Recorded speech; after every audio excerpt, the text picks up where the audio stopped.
আপনি কি খেলবেন এখন? শাশুড়িকে খেলবো। আচ্ছা, পার্থ আপনি বন্ধু নেমে এত বড় হয়ে, হ্যাঁ এটা 150 টাকা। কোনটা 150 টাকা? এটা আমার বললাম না 30 টাকা করে। 30 টাকা করেছিল আপনার জামানায়। তো বন্ধুরা কেমন আছেন? আশা করি সবাই ভালো আছেন।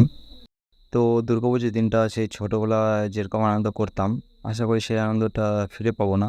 তাও যেটুকু করার চেষ্টা করবো, আনন্দ করব।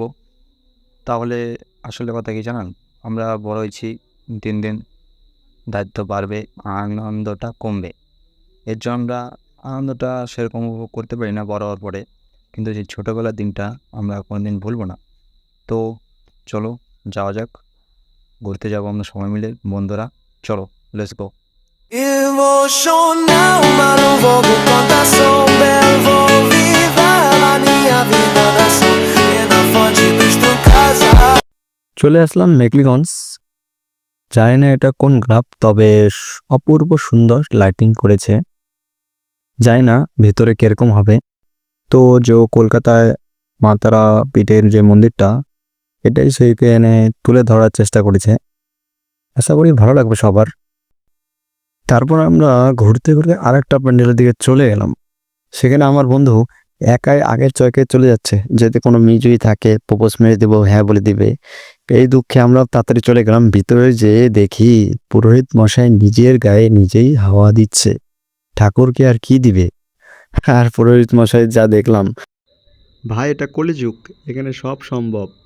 তারপর আমরা মেলায় যাব। আমার বন্ধু বলল মেলায় চল, সবাই সবার ভাগ্য পরীক্ষা করব।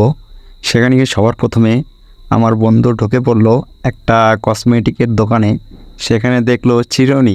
চিরুনি দিয়ে কি করবে? নিজের মাথা নিজেই চিরুনি করবে, তাই তো? এটা তো সবাই জানি, কিন্তু ও অন্যের মাথা চিরুনি করার জন্য চিরুনিটা কিনছিল। তারপর আমরা চলে গেলাম ভাগ্য পরীক্ষা করতে। সেখানে গিয়ে আমার বন্ধু প্রথমে একটা ভাগ্য পরীক্ষা করলো, খালি হাতে ফিরে আসলো। তা আমরা বলি চল অন্য কিছু ট্রাই করি। ও বলল চল। তারপর আমরা গেলাম একটা দোকানে। দোকানটা তোমরাই দেখো, আমার বন্ধু এখানে কি কিনতে আসছে।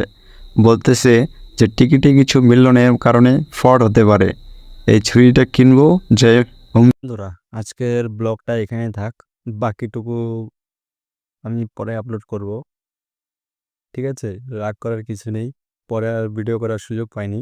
ওরা বলতেছে ভিডিও বন্ধ কর, নাহলে করবো না। আপনারা বলুন কি করব? এর জন্য ভিডিও বন্ধ করতে বাধ্য হলাম। কোনো ব্যাপার না, আমরা কালকে যাচ্ছি ময়নাগুড়ি। তো নেক্সট ভিডিও অন্য কিছু, অন্য একটা আলাদা আলাদা একটা ফানি ভিডিও আসতে চলেছে। তো আপনারা পাশে থাকুন, দেখতে থাকুন দিব্য ব্লগ। পারলে ছোট্ট করে লাইক আর সাবস্ক্রাইবটা টিপে যাবেন, বাস এটুকুই।